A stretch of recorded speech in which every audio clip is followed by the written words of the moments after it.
This is John with WTI.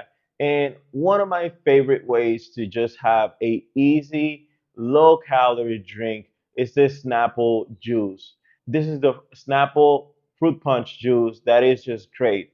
And one of the things that I like the most from it is how it's so low in sugar. It doesn't feel like you're super sugary that you're gonna be like, maybe too much. I have a really high sensitivity when it comes to sugar. Anything pretty much is too much for me. But this guy keeps it on a low level. You can actually feel some really nice flavors with the mash of fruits. There's pineapple, you got grapes, you got oranges. You get this all these things together. And the way that I like to always add this up is a lot of ice. And like even much yesterday, I had this with fried chicken, and it was like the holy grail. It feels really nice. And is a convenience. You add this, you take this pretty much anywhere, put it in a cooling bag or with ice, good to go.